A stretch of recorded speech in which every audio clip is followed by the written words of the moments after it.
नमस्कार, मैं अविनाश रंजन गुप्ता आप सभी का अपने चैनल पर हार्दिक अभिनंदन करता हूं। आज के इस वीडियो में हम लोग व्याकरण पाठ के अंतर्गत एक अध्याय जो है योजक चिन्ह, इसके बारे में जानेंगे कि इसका प्रयोग कहाँ होना चाहिए और कहाँ नहीं होना चाहिए। तो शुरू करते हैं इस वीडियो को। सबसे पहले हम लोग योजक चिन्ह जो इस प्रकार का होता है, अंग्रेजी में इसे हाइफन कहते हैं, इसकी परिभाषा अर्थात डेफिनेशन पर विचार कर लेते हैं।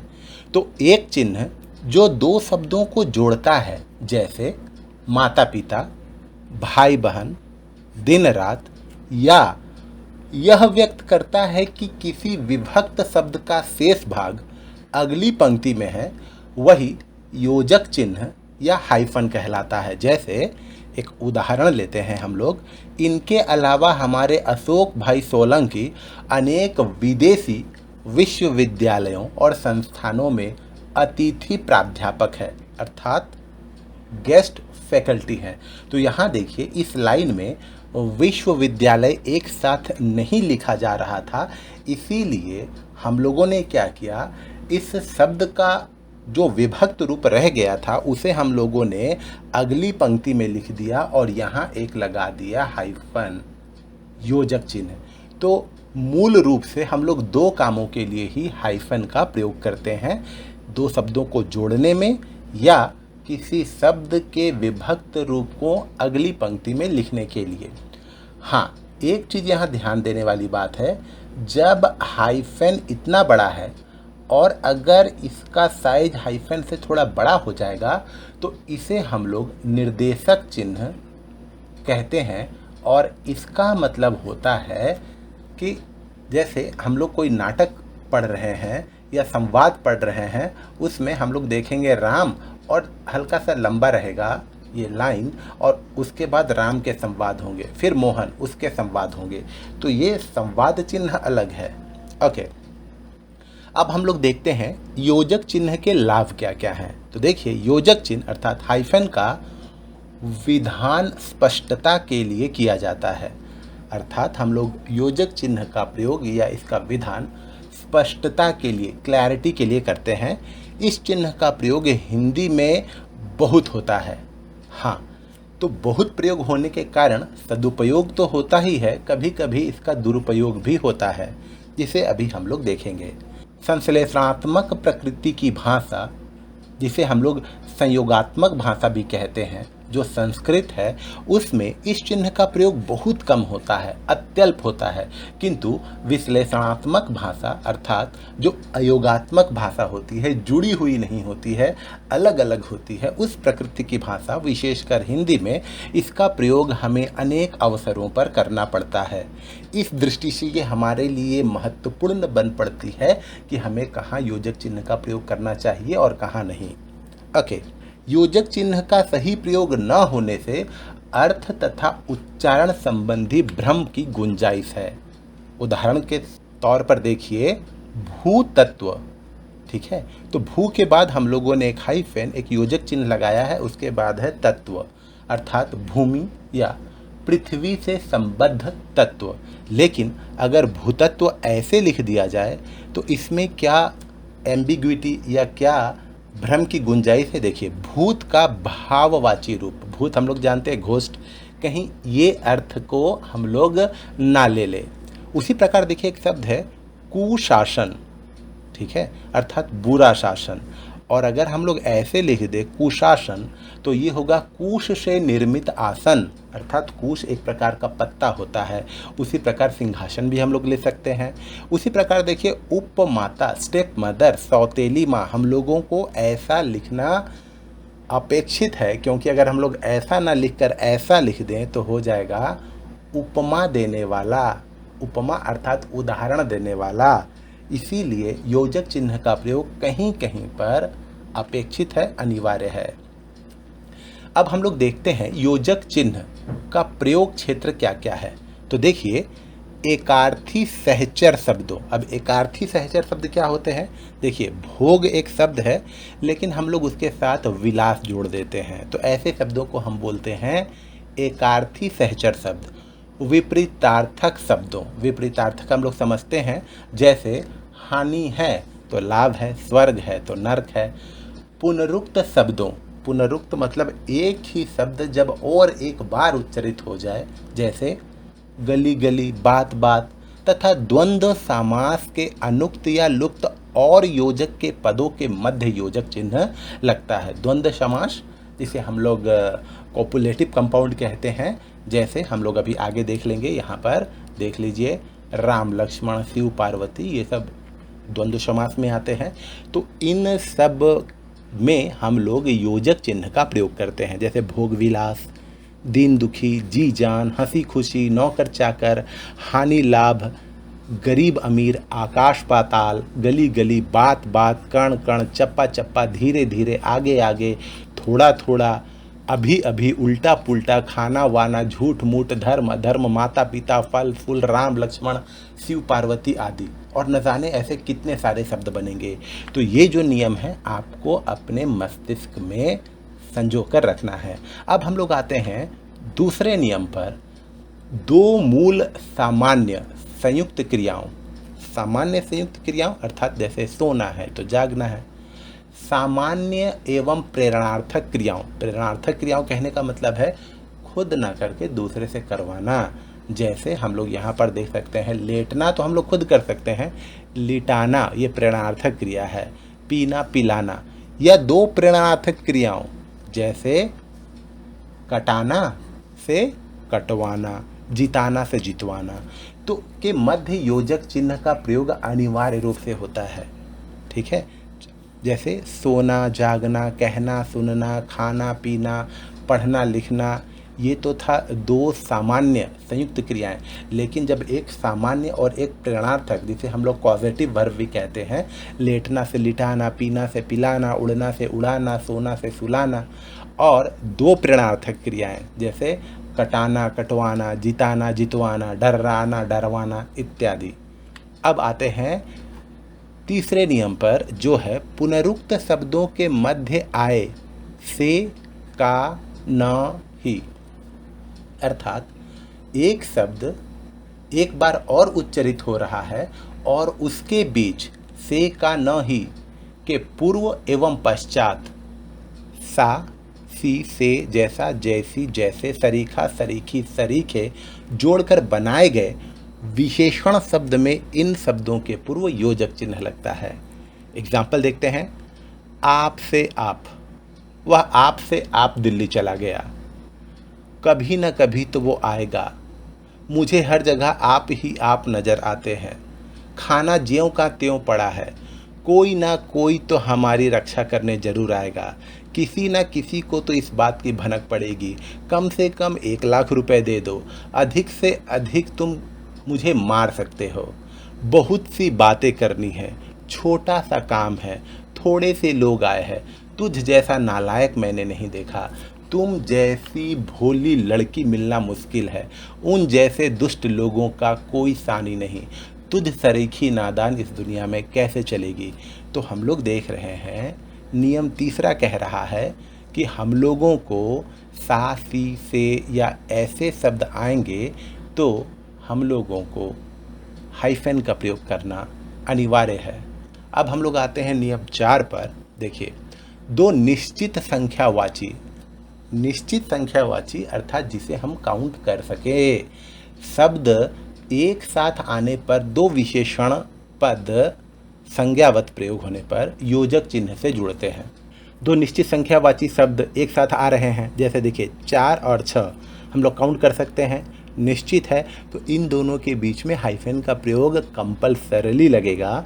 2 4, 1 2, चौथा पांचवा, दूसरे तीसरे, और दो विशेषण पद होंगे, विशेषण काम करेंगे संज्ञा का, जैसे अंधे बहरे नहीं आ सकते, तो अंधे बहरे है तो विशेषण, लेकिन प्रयोग विशेषण के रूप में ना होकर संज्ञा के रूप में हो रहा है, तो यहाँ पर हाइफन का प्रयोग कंपलसरी हो जाएगा।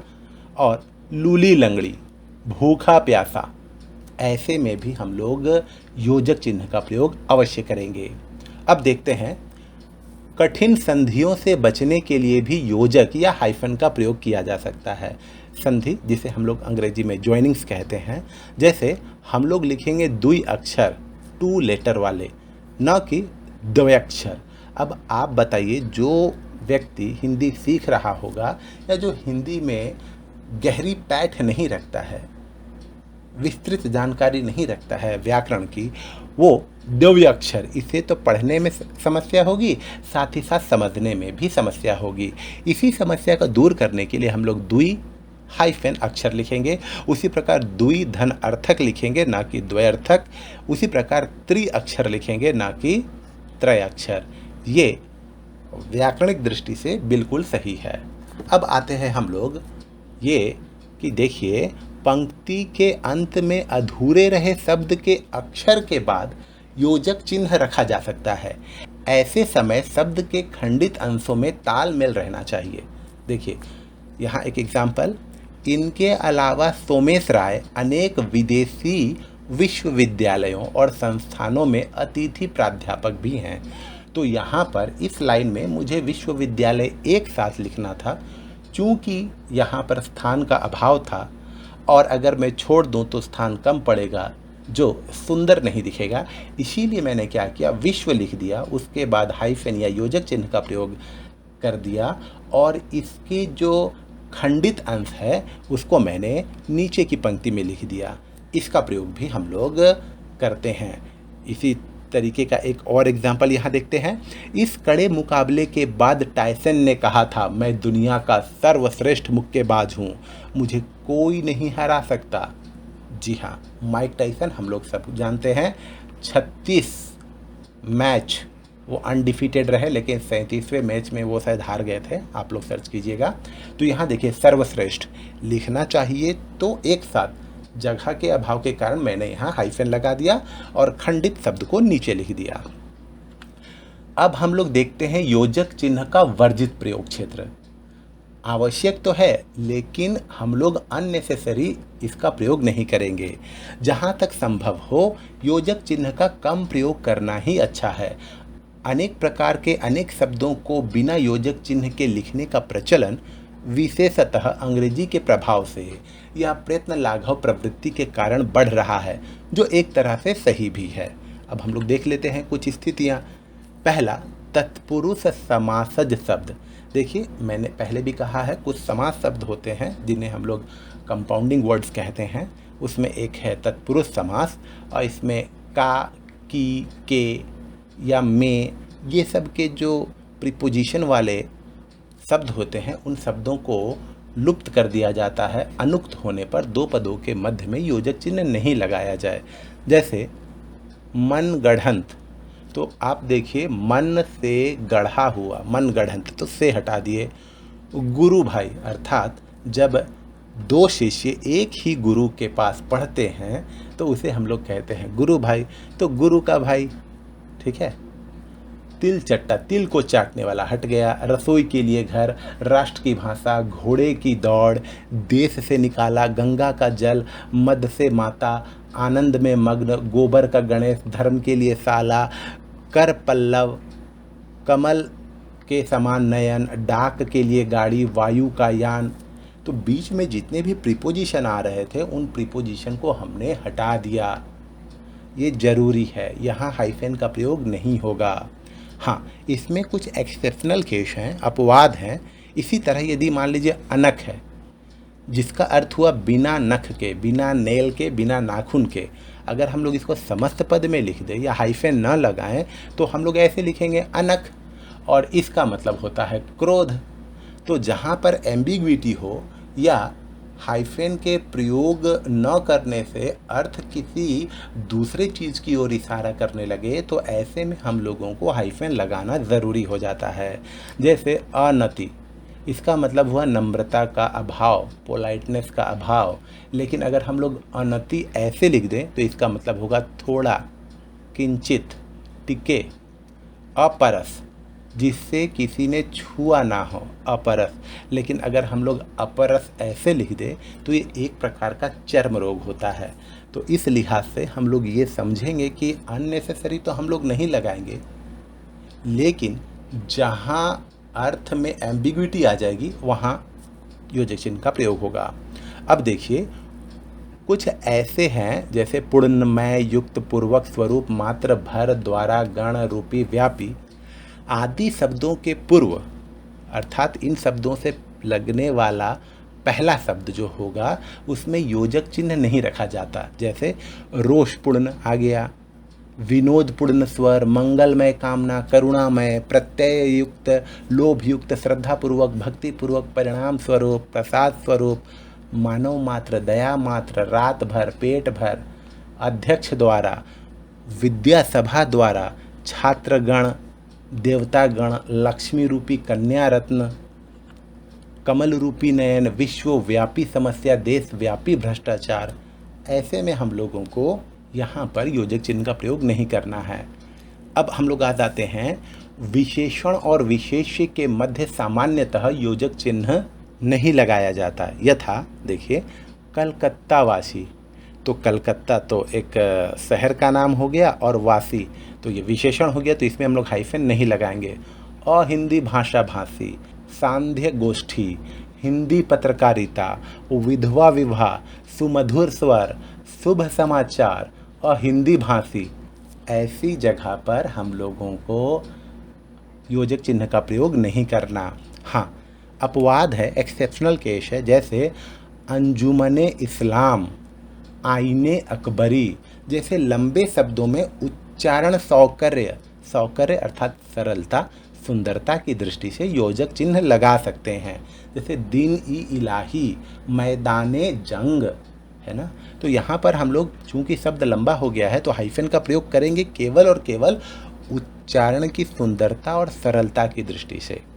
ओके, अब हम लोग आ जाते हैं यहाँ पर अंग्रेजी की अंधी नकल पर उप, जिसे हम लोग अंग्रेजी में वाइस कहते हैं, भूतपूर्व जिसे हम लोग एक्स कहते हैं, या अ जिसको हम लोग नॉन के संदर्भ में भी प्रयोग करते हैं, के बाद योजक चिन्ह नहीं लगाया जाएगा। जैसे उपसभापति, तो हम लोग उसे बोलेंगे सिर्फ ऐसे, उप के बाद हम लोग वाइस प्रेसिडेंट ऐसे नहीं लगाएंगे। भूतपूर्व मंत्री, हम लोग एक्स मिनिस्टर, अंग्रेजी में लिखेंगे तो एक्स के बाद हाइफन लगता है, लेकिन हम लोग हिंदी में नहीं लगाएंगे। असहयोग आंदोलन, नॉन कोऑपरेशन मूवमेंट, तो हम लोग अ के बाद नहीं लगाएंगे। अहिंसक वृत्ति, नॉन वायलेंस मूड या टेंडेंसी, तो हम लोग अ के बाद नहीं लगाएंगे। उप प्रधानाध्यापक अर्थात वाइस प्रिंसिपल नहीं लगाएंगे। भूतपूर्व सैनी, एक्स मैन आर्मी, ठीक है, हम लोग नहीं लगाएंगे। अंग्रेजी का अंधानुकरण नहीं करेंगे। तो इस तरीके से हम लोगों ने योजक चिन्ह के प्रयोग क्षेत्र और योजक चिन्ह के वर्जित प्रयोग क्षेत्र पर भी विचार कर लिया। उम्मीद करता हूँ कि आपको मेरा ये वीडियो ज़रूर अच्छा और इन्फॉर्मेटिव लगा होगा। हम पुनः मिलेंगे किसी अगले वीडियो में, तब तक के लिए धन्यवाद।